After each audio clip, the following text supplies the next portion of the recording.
Assalamu alaikum wa rahmatullahi wa barakatuh ya al-mu'minun. Alors bienvenue à vous. Dans cette vidéo, on va parler de la question palestinienne d'un point de vue islamique. On va voir quelques éléments importants qu'il faut savoir pour notre culture. Alors tout d'abord, Israël. Qu'est-ce que ça signifie Israël? Israël, c'est le nom de Sayyidina Yaqub alayhi salam. C'est un nom de Sayyidina Yaqub alayhi salam. Donc il ne faut pas insulter Israël, etc. Non, Israël, c'est un nom noble. C'est le nom de notre prophète Yaqub alayhi salatu wassalam. Euh, Ensuite, alors, les enfants d'Israël qui se sont, c'est la descendance de Yaqub alayhi salam. Yaqub alayhi salam, il a eu 12 enfants, dont Yusuf alayhi salam, dont Benyamin alayhi salam. Et voilà, il a eu 12 enfants et il y a eu la descendance de Israël, de Yaqub alayhi salam. Voilà. Et parmi eux, alors eux, Allah subhanahu wa ta'ala, il a favorisé les enfants d'Israël. Allah subhanahu wa ta'ala, il a favorisé les enfants d'Israël. Comment? Alors, quand on lit dans les tafassirs, il les a favorisés, notamment par la présence de prophètes parmi eux. La présence de prophètes parmi eux, vous avez par exemple, Yusuf alayhi salam, vous avez par exemple Moussa alayhi salam, vous avez par exemple Isa alayhi salam, Moïse, Jésus, Daoud, Youssouf, etc., etc. Vous avez beaucoup de bonnes personnes parmi eux. On des prophètes. Et aussi le livre. Le livre, il a été aussi descendu sur eux. Par exemple, vous avez Moussa alayhi salam, sur qui est descendu la Torah, Jésus, sur lui celui sur qui est descendu l'évangile, et donc il y a ce fadl-là. Et aussi, ils ont eu aussi la royauté. Dans leur descendance, il y a eu aussi la royauté. Et voilà, donc des prophètes, des rois et des livres. Et quand la famille a ce genre de choses, ben ça fait une faveur pour la famille, quoi. Si ta famille, ce sont des rois, ce sont des prophètes, etc., ça te donne, voilà, c'est une certaine faveur que tu as. Faut pas comprendre cela comme une faveur dans le sens où, bon, bref, dans le sens une faveur où je vous ai préféré. Parce que, il y a une traduction parce que il y a certains qui pourraient être tentés de traduire, et c'est comme ça d'ailleurs qu'un juif prenait ça, je vous ai préféré au monde. Et il va croire que les enfants d'Israël ont été préférés dans le sens ils ont été plus aimés que les autres au monde. Non. Ils ont été préférés, ils ont été favorisés. La faveur, ils ont été favorisés.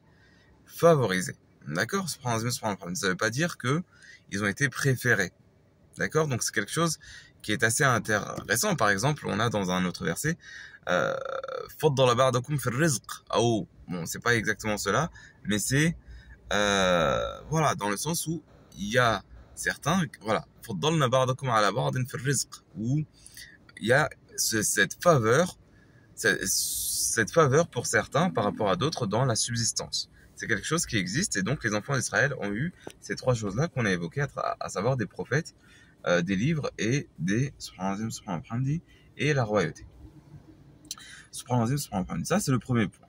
Maintenant, est-ce que ce sont les seuls? Ben non.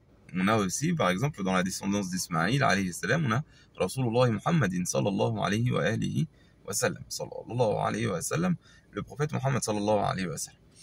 Et d'ailleurs, il y a eu une certaine jalousie de certains juifs, puisque eux, ils attendaient un prophète. Je pense qu'ils l'attendent toujours alors qu'il est arrivé, le prophète Muhammad sallallahu alayhi wa sallam. Ils attendaient un prophète. Mais comme il n'est pas venu des enfants d'Israël, et vous voyez là, le racisme ou le nationalisme exacerbé, comme il n'est pas venu des enfants d'Israël, alors ils l'ont rejeté, alors qu'il avait tous les signes de la prophétie. D'ailleurs, il y a certains rabbins, etc., qui ont suivi Muhammad sallallahu alayhi wa sallam.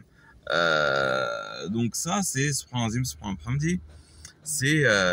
assez intéressant à voir. Alors, maintenant, est-ce que les enfants d'Israël, donc du coup, ils ont été favorisés ou ils ont été préférés dans le monde entier, donc parmi toutes les communautés? Non. Ou bien de façon éternelle où ils sont les meilleurs, quoi qu'il se passe? Non. Et ça d'ailleurs, quand on voit dans dans les tafasirs فضلتكم على العالمين في عالم هذا الوقت أو في هذا الزمان quand on lit des tafasirs ils connaissent l'arabe ils disent à ce moment ils ont été privilégiés ou proches de cela d'accord maintenant est-ce que les enfants d'Israël doivent suivre le prophète Mohammed sallallahu alayhi wa sallam? Oui, là actuellement, pour qu'ils soient acceptés auprès d'Allah subhanahu wa ta'ala, ils doivent suivre Muhammad ibn Abdullah sallallahu alayhi wa sallam quand ils en entendent parler. Naam, puisque Allah subhanahu wa ta'ala dit dans le Coran Karim, Inna ad-dina 'inda Allah al-Islam. Il dit aussi, wa man yabtaghi ghayra al-Islam dinan falan yuqbala minhu wa huwa fil akhirati min al-khasirin. Et la religion chez Allah subhanahu wa ta'ala, c'est l'islam. Et dans un autre verset, quiconque recherche le désir autre que l'islam comme religion, alors il ne lui sera pas accepté, il sera au jour de la résurrection parmi les perdants. Donc actuellement, les enfants d'Israël doivent suivre Mohammed sallallahu alayhi wa sallam, et dans un hadith connu aussi, il n'y a pas un juif ou un chrétien qui entend parler, donc là je traduis dans un sens proche ou dans ce sens-là, il n'y a pas un juif ou un chrétien qui entend parler de Muhammad sallallahu alayhi wa sallam et qui n'y porte pas foi sans qu'il soit des gens du feu. Il faut absolument que le juif ou le chrétien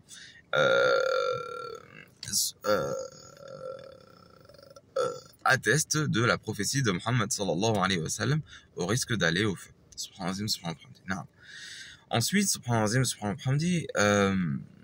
donc, est-ce que actuellement la Palestine doit être à un État juif indépendant? Je parle religieusement. Eh ben non. Il ne peut pas y avoir, d'un point de vue religieux, une entité autre qu'une entité islamique, une entité religieuse autre qu'une entité islamique, qui se réclame du droit de Dieu. Non. Inna din 'inda Allah l'islam, la religion chez Allah subhanahu wa ta'ala, c'est l'islam. Donc les enfants d'Israël actuellement, s'ils veulent vivre voilà, d'accord? Donc si la Palestine doit appartenir à quelqu'un en termes doit appartenir à un peuple et une loi doit être mise, c'est les musulmans, puisque la loi actuelle chez Allah subhanahu wa ta'ala, c'est la charia, c'est la loi du Coran. Et si tu dois mettre en place la loi de Dieu, puisque eux ils se revendiquent d'un peuple de Dieu, etc., subhanahu wa ta'ala, eh ben tu dois prendre l'islam comme religion et tu dois appliquer le Coran comme loi, et non pas autre que le Coran. Voilà. Donc là, la légitimité religieuse de la Palestine, elle appartient aux musulmans et non pas aux juifs. Voilà. Donc ça, c'est très important à connaître, à maîtriser, Inch'Allah. Et voilà. Qu'Allah subhanahu wa ta'ala nous accorde la réussite. Assalamu alaikum wa rahmatullahi wa barakatuh. Et ciao à tous.